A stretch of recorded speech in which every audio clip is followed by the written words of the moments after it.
Okay, well, I don't have anything in mind in particular for today. Does anyone here want to suggest anything? Chinmoy Prabhu, do you want to start anything off? Yes,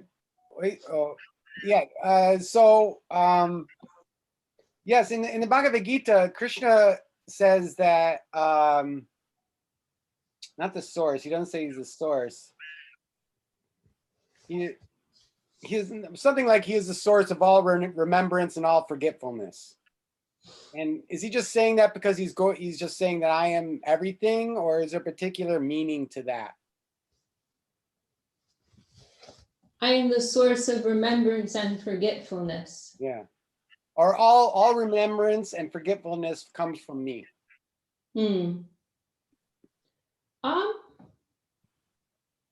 I don't know. I don't know if I can comment so much on that. I feel like it's just giving the general idea that everything. Oh, are we getting an echo? I'm not sure. That was me, sorry. Okay. Yeah, I mean, I don't know if I have so much to say on that. I just feel like it's making the point that we are utterly dependent on him. You know, even our consciousness, the degree of our awareness, you know, that is dependent on him. And also, I'm not sure if that function is directly Krishna. I mean, I wouldn't say that function is directly Krishna himself, or if it's more a part of what Paramatma is controlling. I would think that. Yeah. What was the question exactly? It was just like to understand more deeply what he's saying there. I mean, he's not just talking about like, if you forget something, that was me. If you remember something, that was me. And maybe just a reason for like, I see. Like forgetfulness, what's the purpose in that? Like, well, I mean, I would, yeah, I mean, I wouldn't read too much into it. I would just say it's one amongst many things, which it's one amongst all of the things that he's controlling. And what we're told in Bhagavad Gita is just kind of like highlighting a few things, you know, like Krishna also tells us, you know, I am the taste of water, I am the strength of the strong, I am the power of the powerful, you know, et cetera, you know, all of that is, you know, he is the source of that. You know, like what's being told there in Bhagavad Gita is for persons like us who have so hopelessly lost sight of what the true nature of reality is. So we need to be told all these things as a way of remembering him, you know. So it's like, you know, Krishna is telling that us in Bhagavad Gita, I'm the taste of water. And when you go to drink a glass of water, you're going to be thinking of Krishna. You know, or even what the example you've given, I'm remembrance and forgetfulness. You know, when we experience those things, and then we realize, you know, how, you know, we're remembering him, we're reminded of him, and it's helping to bring us to that state of dependence upon him. You know, but yeah, those instructions are for conditioned souls. You know, like ourselves. But yeah, I mean, you know, we do have to be careful, you know, I mean, what you're saying, you know, to go too far down this line of, you know, I think we talked about this a few weeks ago, like connecting there can be this, it's kind of like a neophyte tendency that we have of wanting to directly connect everything to Krishna, you know. You know, like we get sick and then we recover and it's Krishna's mercy, you know, or we win the lottery, it's Krishna's mercy, or it's a sunny day, it's Krishna's mercy, or, we got a free plane ticket. It's Krishna's mercy. You know, we tend to go, you know, a little too far down that line. And you know, in an earlier stage, it's good. And I think that's part of where some of these points in Bhagavad Gita are coming from. It's like it's a more of an elementary way of seeing things. And then, of course, it's also the highest way of seeing things, right? When you're on the highest level of realization, everything literally is coming directly from Krishna. There's this verse in Bhagavatam saying that ignorant souls and liberated souls are happy, and everyone else is unhappy. So when you're in a state of full ignorance, you're happy, right? Ignorance is bliss. And then when you're liberated, you're fully living in accordance with Krishna's will, then you're also happy.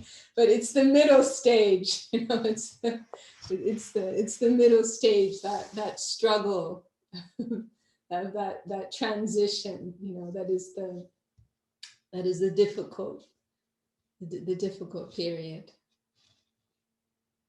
So yeah, I mean, like a more elementary level of realization, you know, we'll connect everything with Krishna. But then, you know, as we mature, then we're realizing, well, you know, this is also karma. Like, why do I have to drag Krishna into everything? And of course, in the background, that is true. In the background, Krishna is behind everything. But there, you know, there's a difference between the direct and the indirect, you know, expressions of Krishna's will. You know, like Gurudev was making a comment, how like we can use this as an excuse, you know, everything's Krishna's will. Like, you know, like you said, like a man may beat his wife and say, oh, this is Krishna's will, you know, like otherwise, why is it happening? And he said, but this Krishna's will is not, it's not like this, you know. So, you know, in the background, in a general sense, Krishna's will is behind everything, because he is sanctioning and allowing everything to take place. But that is something indirect, you know. He's allowing the play of our free will to express itself as we want it to, and we are creating, you know, the reactions. We're creating the environment that comes as a result of that, and he's allowing that to take place. So in that sense, his will is there in the background, but that is not a direct expression of Krishna's will. You know, that can go to you know, to an impersonal conception, actually. You know, like if you're, you know, based on Krishna's statement, I am the taste of water, you know, doesn't mean that we're going to, you know, put a glass of water on our altar and say, this is Krishna himself. You know, we're going to worship this glass of water. You know, it's not like that. You know? So yeah, we have to see everything with adjusted vision, and see the more direct, recognize what is the more direct and more indirect expressions of Krishna's will. And Chintamani made a comment here. If we want to take action to become as quickly as possible, what steps should we take? If we want to take action to become as happy as quickly as possible, what steps should we take? Well, I would say that this wouldn't be the way to do it.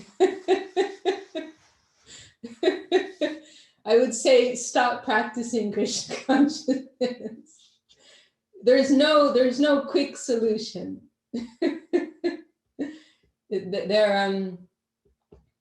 You know, we're talking about Bhagavad Gita, and it talks about different types of happiness, right? There's that very nice statement there.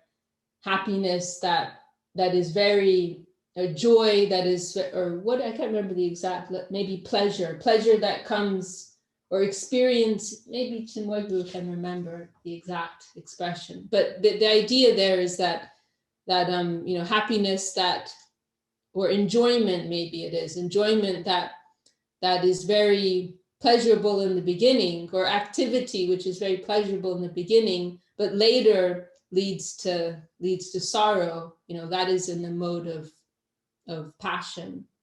But happiness or experience, which in the beginning may be difficult, may be painful, may be challenging, but later becomes pleasurable, that is in the mode of goodness.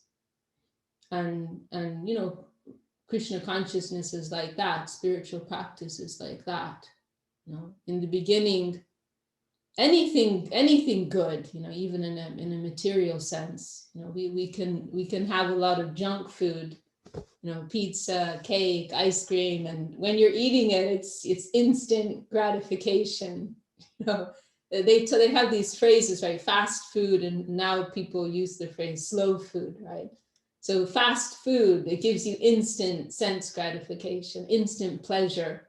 But then, behind it, there's so many problems, and it will tax your body in so many different ways. And then, food that is more wholesome, it may not always be the most tasty. It may not give you that instant gratification, but it's food that will grow on you in a slower way, and ultimately will give you a better, overall result. And in Sanskrit, there are these words, these phrases which are mentioned in the scriptures, Shreya and Preya. And Shreya means that which is good or auspicious. Preya means that which is dear, which is beloved. And the idea here is that which is Preya, which is pleasurable, which is dear to us in an immediate sense, later on it will lead to problems. In other words, if we always act on the basis of our basic instincts, on the basis of our immediate likes and dislikes, then in that instant we'll get some gratification, but later on we will have to face the consequences. Whereas if we follow the path of Shreya, what is really beneficial and auspicious for us, then in the beginning there will be difficulty. We have to practice some discipline. We will face challenges, but ultimately, it will give us the best result. So, if we're trying to move away from the area, let's say from our comfort zone as conditioned souls in this world. So if we're trying to do that, then necessarily there will be some difficulty. So that's one angle on your question. Another way to answer that question would be to practice Krishna consciousness. It won't be quick, but in the absolute sense, it will be quick, and it will be quicker than any other method, because it is the only way. We have to. This is another way we can answer. The only way to achieve happiness is by trying to come in harmony with the fundamental flow of reality. Because we're living in the world of our concocted ego. We're living in a world of concoction, and we're comfortable there because that's what we've been accustomed to.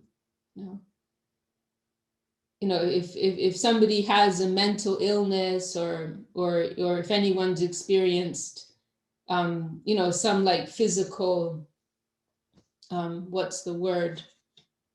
If you've experienced having some physical challenges, or what I mean is like if you have like a twisted twisted hip, or you have like hunched shoulders, or something like awkward about your physical being. You know, if you live like that for a long time, then you're comfortable with that. You know, if what I mean is that like if we're living in some form of dysfunction, we become accustomed to that, and it's normal. You know, and that can be in our lifestyle, that can be in relationships, that can be in our bodies, et cetera, et cetera. You know, dysfunction becomes normalized, right? And other people may look at us and think, wow, they're really weird, you know, but we don't know that. You know, we may have a serious mental illness, but we're not aware of it, you know. So, oh, thank you. Chinmoy Prabhu found that quote, that happiness which is born of the contact of the senses with their objects, and which is like nectar in the beginning, but poison in the end, is said to be happiness of the nature of passion. Very nice. And so then, you know, if we're trying to make a transition from the dysfunction that we've normalized, we're trying to make a transition to a healthy and functional form of expression, then it will be very challenging. It will be very challenging. It will be difficult. You know, like I used to have very hunched shoulders, and different things with my back, and there was a therapist who would tell me like, you know, sit up straight. I'm like, I am straight. You know, like this, like it was so contorted, it became comfortable for me, you know.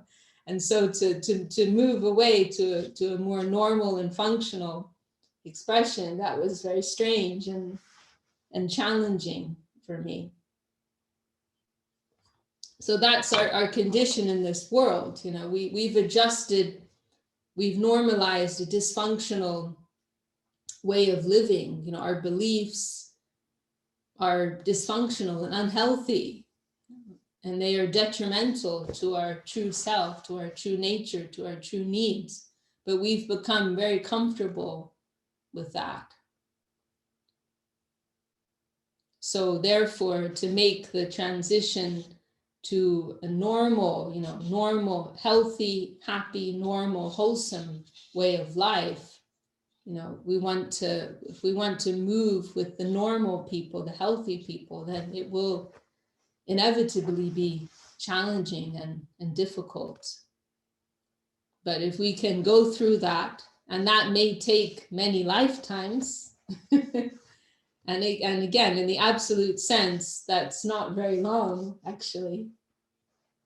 In a relative sense, it sounds impossibly long, but from a broader angle, if we look at from the standpoint of eternity, you know, 50 lifetimes, 100 lifetimes, it's not that much.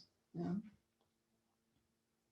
Our gurus, they would use this expression in the Vedas, Shata Pacha Veda Nyaya, means the logic of a needle going through 100 leaves at once. And if you see a needle, if you take a bunch of leaves and you stick a needle through it, then you'll say, oh, that took place in an instant, right? That took place immediately. But on closer examination, you will say, well, there is some time. There's some millisecond, microseconds going from leaf to leaf, you know. So in the same way, on our spiritual journey, you know, if we've connected with a genuine guru, and we are on the right path, and our efforts are sincere and going in the right channel, then in one sense we can say we're already there. And we must get there. You know, it will be like that, you know. But in the middle there will be some time in the transition, going from leaf to leaf. But from the perspective of the Ananta Kal, unlimited time, it is not very much. You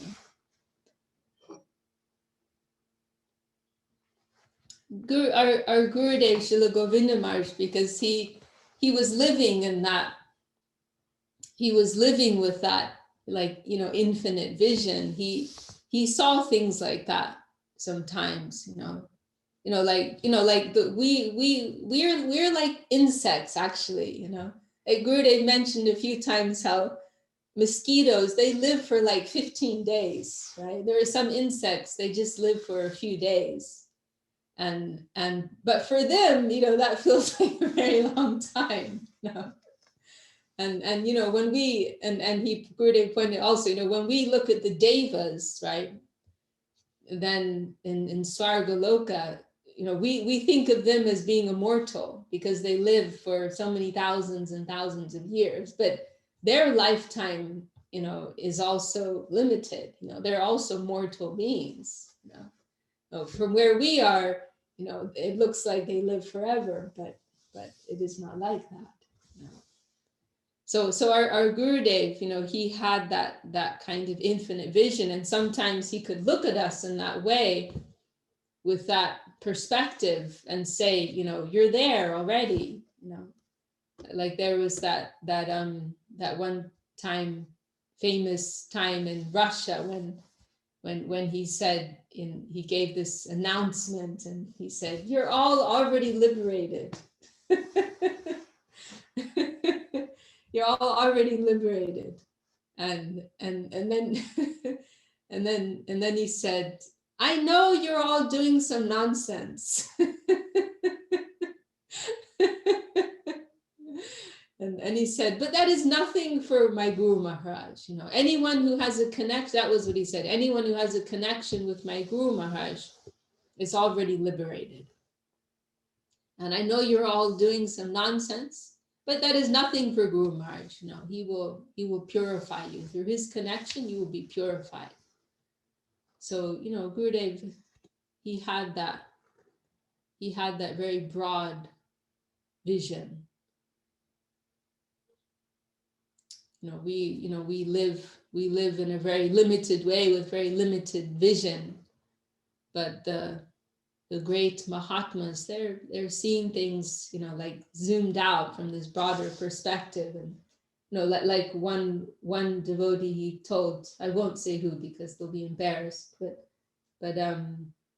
he told this one devotee once, "I can see your spiritual body, you know, I can see your spiritual body." You know, he was seeing, you know, ahead in time, and seeing, you know, like seeing like this person had already reached the goal. You know, they're seeing these coverings on us. You know, we're like living in these coverings, you know, the mind and the body, the ego, and we are identifying them with them so much, so strongly. But for the realized souls, they're seeing this as just like some superficial covering. They're seeing that bright person within, and they're seeing that all of these coverings are just that, they're just coverings.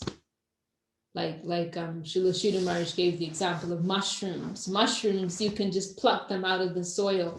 They don't have any firm rooting. They have a very superficial connection with the surface they're on.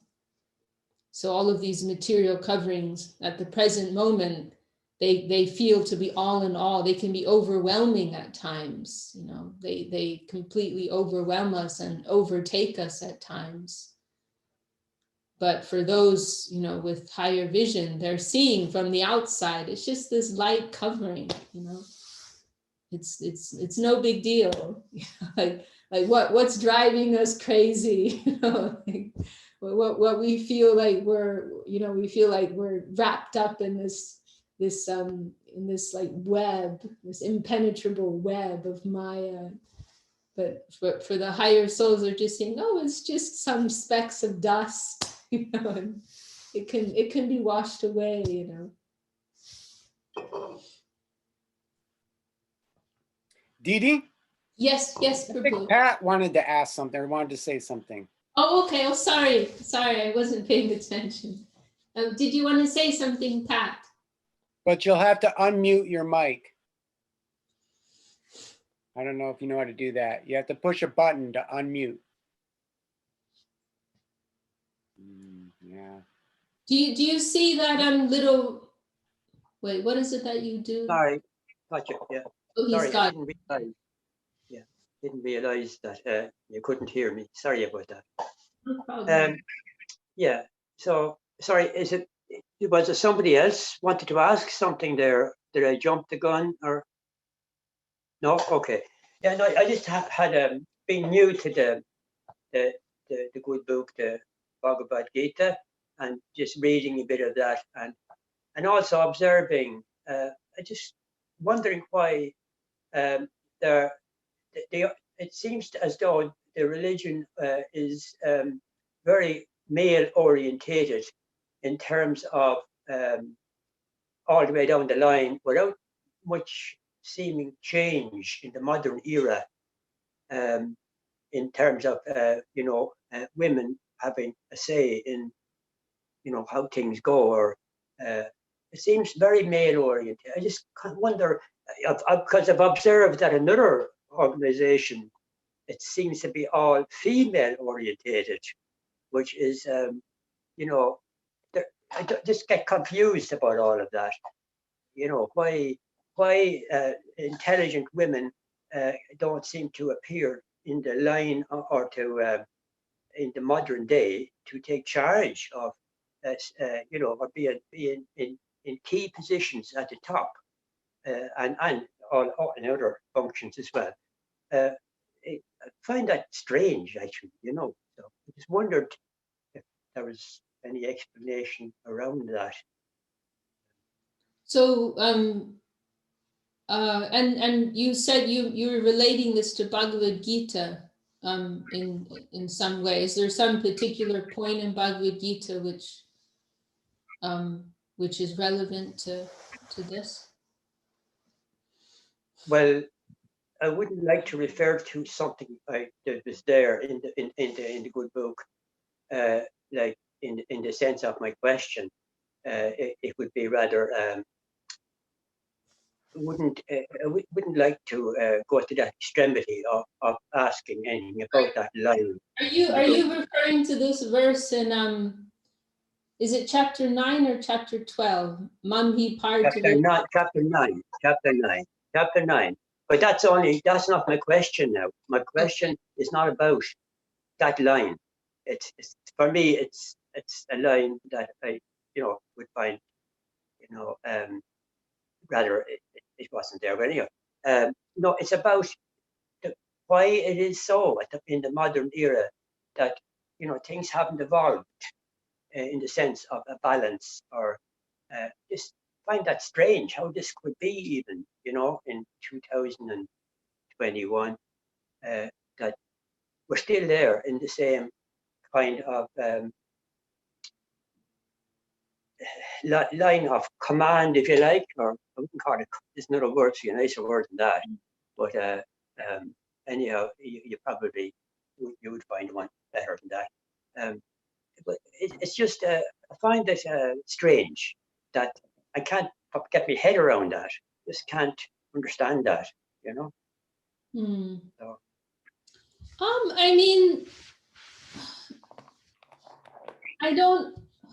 mean, yes, it's true that there is what you're really speaking about is culture and convention and custom,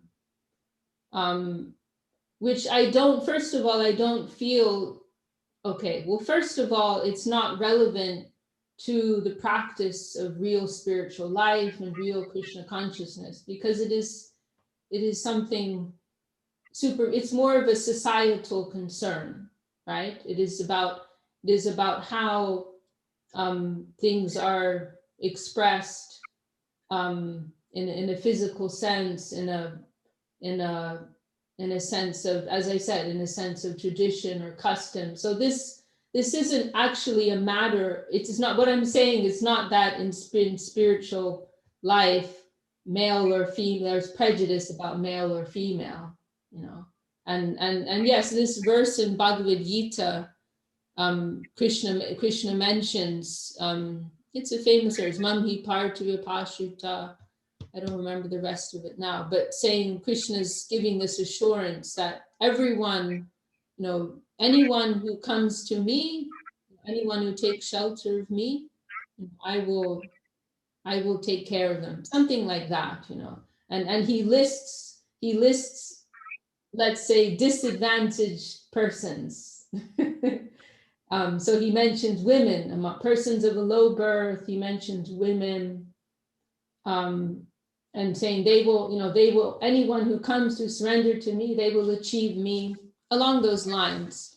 And there's actually there's debate about how that verse can be read. But Krishna is not actually saying that these persons are inferior in any way. He means that in a societal sense, persons who are disadvantaged and persons who are considered to be inferior, they have the same opportunity as everyone else in connection with me. Krishna, this is what is unique about Krishna consciousness in the purest sense, that it is transcending all social, physical, cultural barriers. And Mahaprabhu, was in a worldly sense, he was a revolutionary, because he did not consider any of these things. Actually, he is simply, Mahaprabhu, Lord Chaitanya Mahaprabhu's movement was based on pure spiritual principles, but in a worldly sense, that it is perceived sometimes that he was like a social revolutionary, because he disregarded all of these conventions. And there's one famous verse of Lord Chaitanya Mahaprabhu's, Naham Vipro na Chanarpatir, Napi Vaisho na Shudro, Naham Varni na Chagrihapatir, no Vanastogatir va, Kintu Prodyan Nikila Parmananda, Pornamritabder, Gopi Bartu Pada Kamalayur, Das, Das, Anudasa. Where he's saying he's rejecting the Varnashram system, the social religious system of India, and saying I'm not this, I'm not that, I don't fit under this designation or that designation. And what he's saying is that he doesn't identify with any designation of this world, rich, poor, ugly, beautiful, teacher, bus driver, bum on the street, whatever it may be, I don't, male, female, I don't identify with any of those things, but I'm simply a servant of the servant of the servant of the servants of Krishna. So in its pure ideal, there is no consideration of any prejudice against female. If anything, it is the opposite. In the highest sense, we offer our highest worship to the female expression of divinity. And this is another another very special point about Krishna consciousness, because there's revelation of the feminine aspect of divinity. And for us in this line, that ultimately holds the highest position. We are always saying Krishna, Krishna, Krishna. We are saying Krishna consciousness movement. We are Hare Krishnas, etc., etc. But this is a more of a general perspective. In a finer sense, our gurus, they are servitors of Radharani, the supreme feminine potency, the supreme, the divine feminine principle of divinity. And they the aspiration which they are trying to give to us is to be a servant in that line of the servant of the maidservants of Srimati Radharani. So in a spiritual sense, a pure spiritual sense, there is certainly zero prejudice about that. So then really your question, it's not pertaining to the ideals of Krishna consciousness. And that's very important, because it's very important that it's very important that we make a distinction between what is the representation of truth in any given path and how it is expressed and how it is practiced and represented in the world. These are two utterly distinct things, and it's very important to make a distinction. It is ignorance to do otherwise. Like if we take the extreme example of persons who become anti-Muslim because there are a few Muslims who are, terrorists, then ignorant people, they label all Muslims like that, and they say, there's nothing in the Muslim faith, right? There's been corruption in the Christian church, and so there are people who denounce Christianity, who denounce churches on the whole. But that is not, we have to make a distinction between what is Christianity and Christians, the people who are practicing Christianity. So I think first we have to establish that at the beginning of this discussion. What are the real ideals of Krishna consciousness? What are real spiritual ideals which are being given by the teachers and scriptures? And then, how is that being practiced in this world, and who is practicing that, and how are they practicing that? These are two categorically separate things. I mean, ideally they're not, right? But it's rare to find a soul who is a pure expression of the highest ideals. Very rare. And I've only met one person like that in my life, who unfortunately is not in this world anymore. And that is my guru, Srila Govinda Maharaj. So that is one point. And then as to how this plays out in society, that is another discussion. And yes, unfortunately, there is a history of prejudice. I mean, what I can say about that is that, I feel very fortunate because our guru, Srila Govinda Maharaj, he did not have that prejudice at all. And in fact, he very much encouraged the female section, and he empowered the female section of devotees. And he was in that sense, he can be considered revolutionary, because he went so far as to give the saffron cloth to females, which is the first time it was done in this particular line, the line of Sri Chaitanya Mahaprabhu. And it was something that he faced some backlash for, but he saw that it was time to do that, and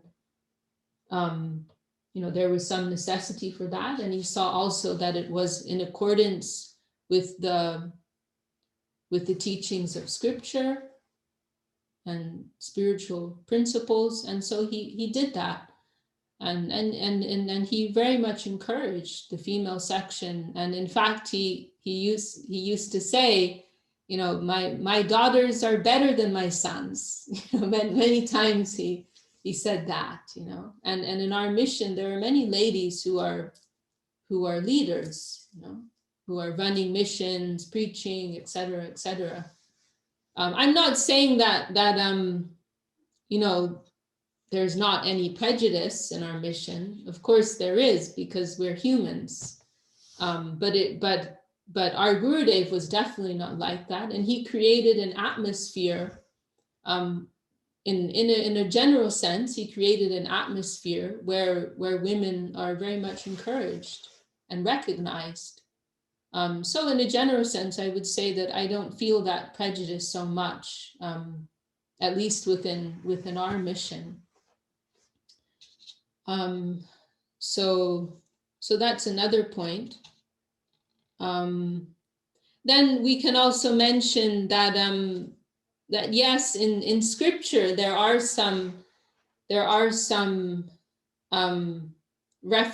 references to women, which aren't the most complimentary. We can also say that in the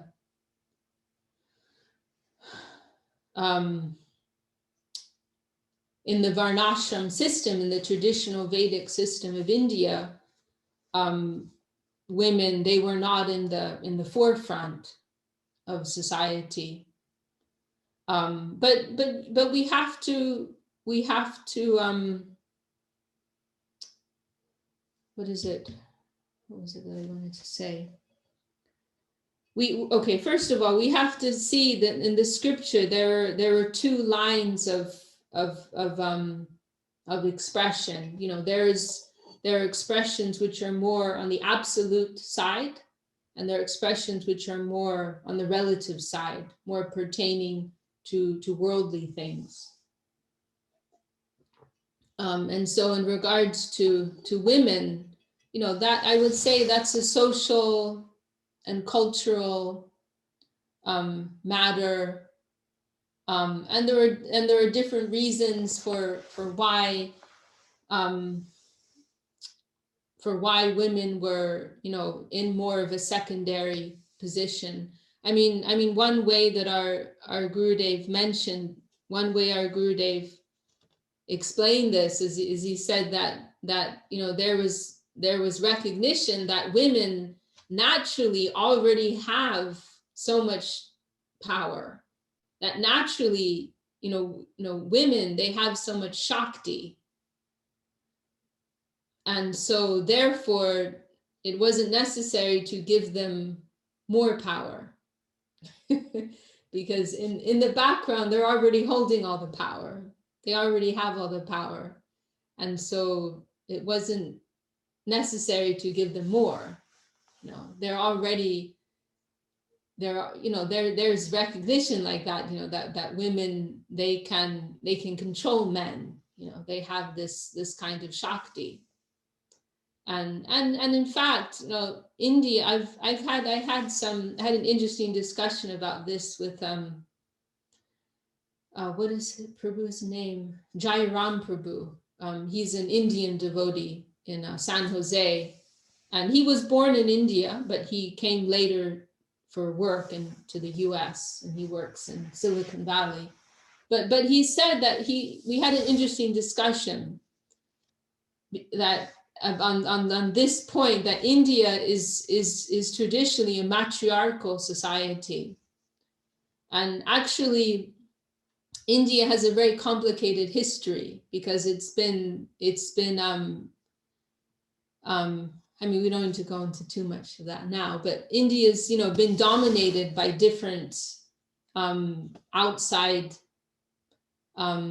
groups, you know, throughout history. And so therefore a lot of India's like own culture and wealth has been lost and diluted by different outside influences. But traditionally India is a matriarchal society, and even though, you know, like on paper, you know, or like in like a frontal official sense, women may not have been the ones there, in a real sense, in a substantial sense, you know, they were the ones who held the power and dominated. And still there's some culture of that today. Srila Sridhar Maharaj, you know, there's a culture of deep respect for the mother.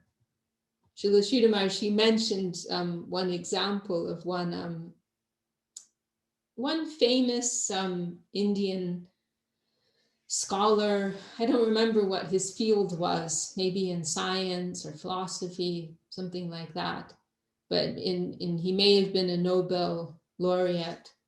But at one point he was requested to attend some important conferences, I believe in Italy, in Rome.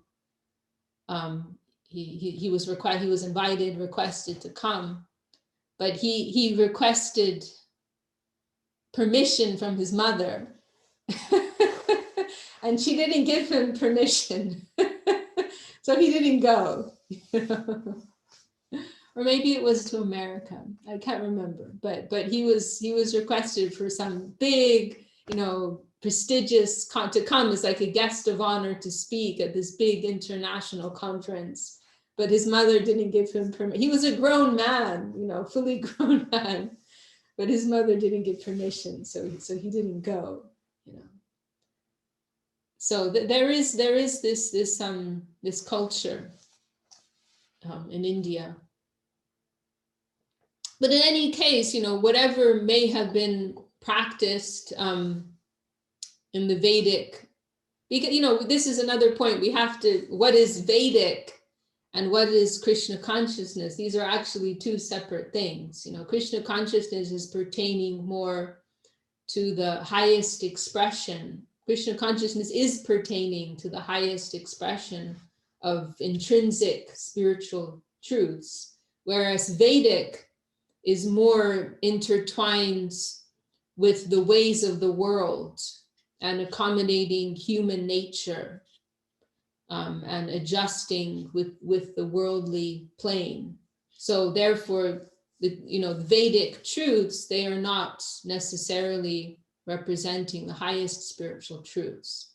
So therefore, those are things which are not, those are not representing absolute principles.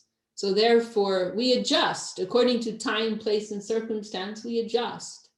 So, you know, nowadays in the environment in the world that we live in now, we live in a much freer environment nowadays. And the concept of women being kept more in the background, it's no longer relevant. And so we can discard that. And our Gurudev did. So, you know, we don't need to, I don't feel we need to see that as something relevant in today's world. And if somebody has that kind of prejudice, it is unfortunate. It is unfortunate. But it doesn't represent what Krishna consciousness is really about. Kanupriya, she's pointing out here, Janava Devi. You know, in our line there have been a number of women who have taken leading roles, and one of them is Janava Devi. She she was the consort of Nityananda Prabhu, and after Mahaprabhu left the world, then she was basically the head of the Gaudiya Vaishnava group. No, she was the one that everyone deferred to. So that is and this is not so. This is approximately 400 or 500 years ago.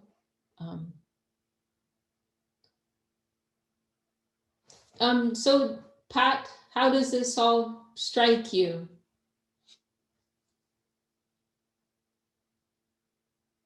Oh, you're on mute. You're on mute.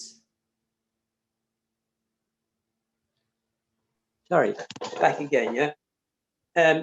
Yeah, well, my original question you answered very well, and your, you know, the fact that your guru brought around changes shows that there is something evolving, like, and change throughout the organization, because you know, okay, it's a long time and slow, but it obviously is happening, and that, considering the changes that he brought about, you know. But I just wrote down something here, and I thought what started me off on this line of thought was something I did read in chapter 9, you know. And I just wrote there now, I just thought that in chapter 9, there is a line which, in all fairness, is not divine, you know. That's my feeling about it. Which line are you referring to? Well, actually, it's just in chapter 9, towards the end of it. Sorry, in chapter 9, in the text. Well, I just wouldn't find it so easily now, but towards the end of it, yeah. I just leave it for yourself. It'll jump out at you anyhow. I mean, you know, it just. But I think Didi is referring to that verse, Mam ki patave pashitya. Oh, is it the verse? I was mentioning that in the beginning. Do you remember? Is it that verse? Yeah, I mean, what I mentioned about that verse is that Krishna is referring to persons who are considered to be low in society. He's not actually saying that they are low, but he's mentioning, as I said, disadvantaged persons in society. He's not saying that they should be considered to be low, but they are persons who are, because in the Vedic culture, those persons, they wouldn't have been given as much of a chance to participate in spiritual practices.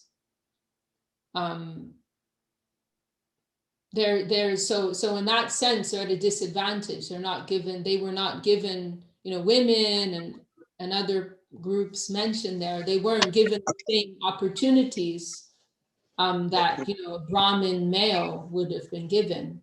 So therefore they can be considered to be at a disadvantage, but not in an absolute sense and not in a spiritual sense.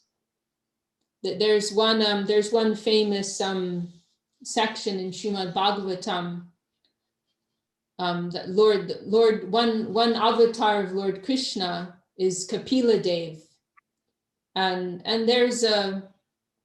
Kapila Dev, he's born to this lady Devahuti and Kardama Rishi, and Devahuti, she's raising her son and she's absorbed in natural love for him. So she's not, although he has many divine features, she's not thinking of him as being the Lord. She's simply raising him as her son with love. And then finally, when Kapila Dev is grown, then he leaves home to do his work. And then before he goes, Devahuti, she realizes, oh, my son is not an ordinary boy. I should have taken advantage of. I can see my son is a very special soul. I should have taken advantage of this opportunity and learned something from him, but I lost it. And so before he left, she asked him, please give me some advice. I'm a woman. I don't have the same opportunities as men have to practice spiritual life. Access to scriptures and training and spiritual practices, etc., etc. I don't have that kind of opportunity that men have. So she tells him, so please tell me what's the best way I can make spiritual progress, in the position that I'm in. Oh, is Varun saying he has to go, huh? Oh yes, I'm sorry, Varun, I didn't get a chance to get to your question, but yeah, it's a great question, and we'll save it for next week. Thank you for joining. Yeah, thank you very much. No worries. Thank you. Okay, We have another meditation workshop happening in 3 minutes that we're on. Oh, okay, okay. So. All right, well, bye for now. Dandavad, Didi. See you next week. Yeah, I look forward to it. So I'm just like giving this as an example. This was the situation. So in that sense, women were at a disadvantage, but not in a spiritual sense, not in an absolute sense, but in a societal sense, in a cultural sense, they had some disadvantage. And since we brought it up, we can also mention Kapila Dev's answer, which is very nice. He answered with this very nice verse. Satam prasangam mama virya samvido. I'm getting rusty, but very, very beautiful verse. Saying that through sadhu sangha, we can get everything. Through association with the saints, we can get everything. Satam prasangam mama virya samvido vivanti, that karma, like that. But saying that by hearing the message of the Lord from the mouths of the devotees, we can get everything through that. We can become liberated from this world, and we can gradually achieve, bhakti, Krishna bhakti. So that is his answer. Shravan, Kirtan, Sadhu Sangha. Does that satisfy you, Pat? You're on mute again, Pat.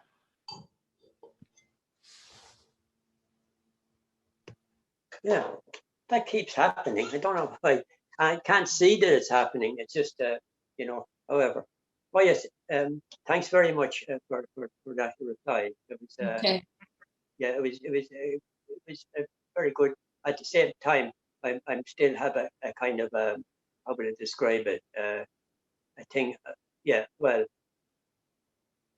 the fact what your guru has done in his lifetime has been wonderful. And obviously, other people will follow on from that, and changes will probably take place in time, which is obvious it is taking place. So, that's fine. Just, was curious about the whole thing. But there is, like I say, I would rather not come across that particular wording in that small line, as I do find it offensive.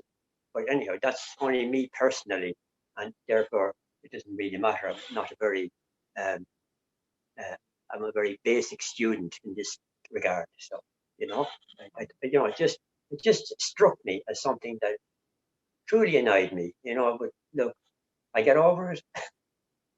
Yeah, and thank you. You've done a wonderful job in your reply. I'm really thankful for that. Yeah.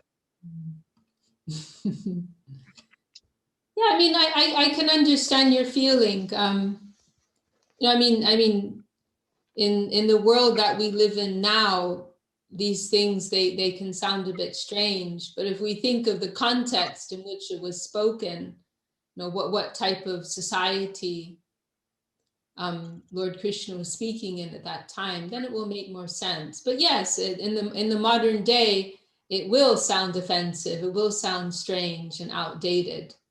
And I mean, I feel like it's when we're going through scripture, sometimes we have to overlook some things which are more related to the to a particular context.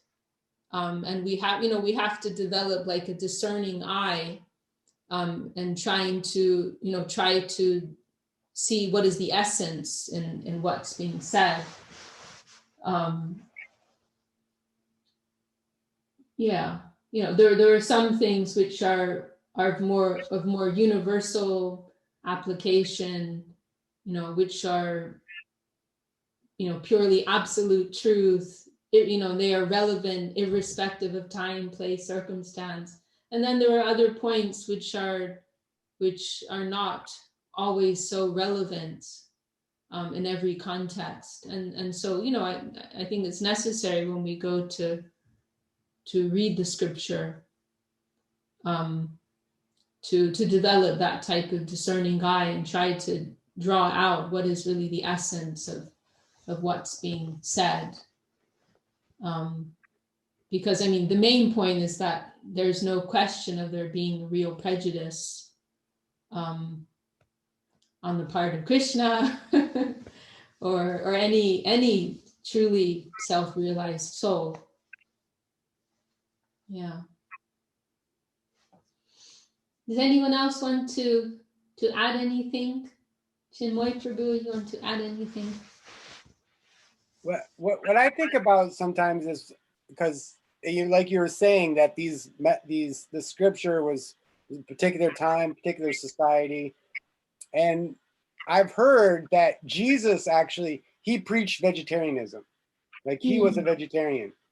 But the people who followed him, they saw that and they thought nobody would be a Christian if this was included. If we were telling people at that time to be vegetarian, then Christianity, no one would follow Christianity. So they took that out of the Bible. Even though there are still Christians who practice practice vegetarianism, because thou shalt not kill. But at that time, in that particular society, that type of message, that be vegetarian, that would not be accepted by the people.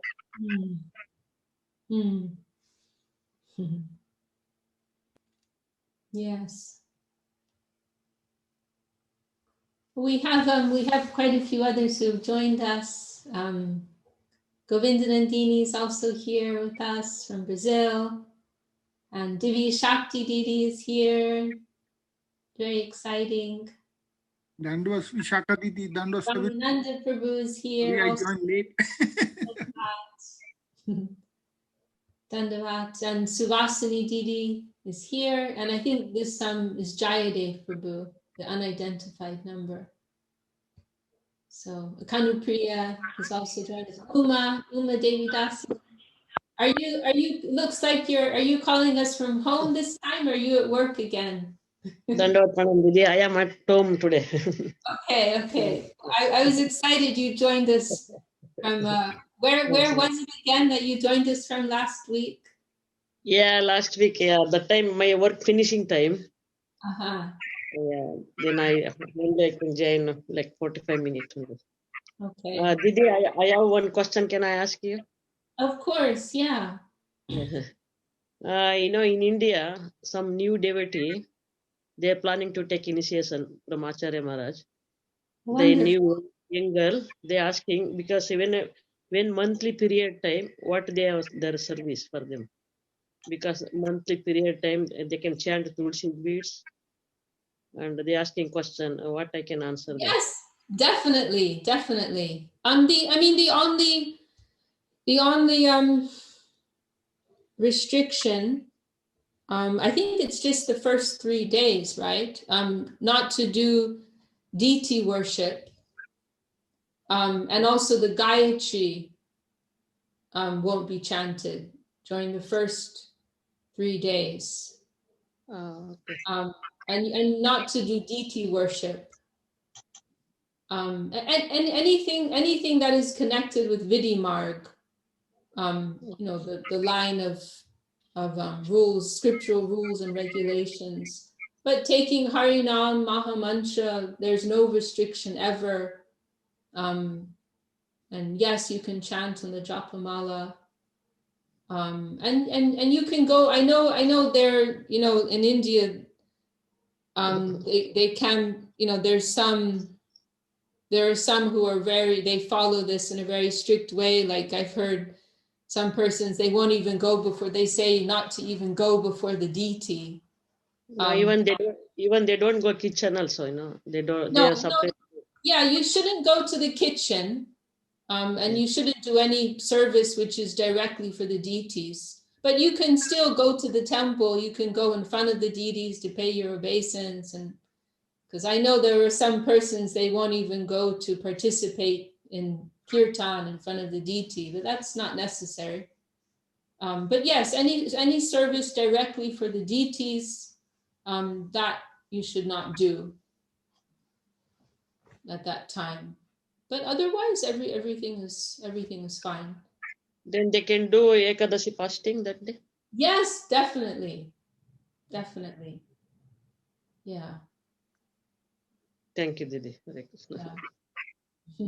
Yeah, I mean there are different perspectives on Ekadashi. For there's a kind of a more of a, how can I say, like there's a ritualistic perspective on it. But for us, it's an expression of devotion, and so therefore, there's we always want to follow Ekadashi. Yeah, there's never any reason. Well, I mean, some exceptional cases, health reasons, perhaps. But otherwise, there's no reason to not follow Ekadashi. Mahaprabhu, in the traditional system in India, it was mainly widows who would follow Ekadashi, because there was the idea that women, they have to remain healthy and fit to serve their husbands and families, so they shouldn't follow Ekadashi. But this is a more of a societal, cultural idea, conception, and as I said, for us, it is a practice of devotion. And Lord Chaitanya Mahaprabhu, he especially requested his mother, please, my mother, my dear mother, I have one request of you, follow Ekadashi. So Mahaprabhu was very clear on that. Yeah. Thank you, Devi. Hare Krishna. Mhm. Okay. Well, should we stop there for today, or does anyone else want to add anything? Maybe Divi Shakti or Govindanandini, Suvasini, and to share anything with us before we close? Didi, I don't know what's Didi. I just wanted to introduce my friend Jill, who's joined. Is that Jill? Is that Do you Jill? remember? Carter? You met Yeah, you met her before. Yeah, I met her. Yeah. So she's there with you. She's listening. No, she's in Kent in our house. So she's Okay, yeah, joined. I saw that name, Jill Carter. So that was her. Uh-huh. I think she's gone. She's logged out now, but she was here for Okay. most of it. Yeah, Okay. she was here for most of it. Oh yeah, she's just gone. Okay. Oh, that's a shame. I did greet her at the beginning, but I think she was a little shy. She didn't respond. But now I know who she is, so I'll be able to greet her properly if she joins again. Yeah, I remember her. Very nice she joined. Yeah. You're on mute. I think you're trying to say something. Sorry, Didi. I said also I think another lady, Meeta Patel. I think she joined earlier. Oh yeah, that's right. I did see that name pop up for a while. Yeah. I think she's gone now. Is she also a friend of yours? Yes, Didi. So. Okay. Oh, well, I'm sorry I couldn't say hello to her. No, that's okay. And I joined a little late. My mistake. And Meeta, where does she live? She's living in Brighton and Croydon. She commutes. Her spiritual name is Guna Manjari. All right.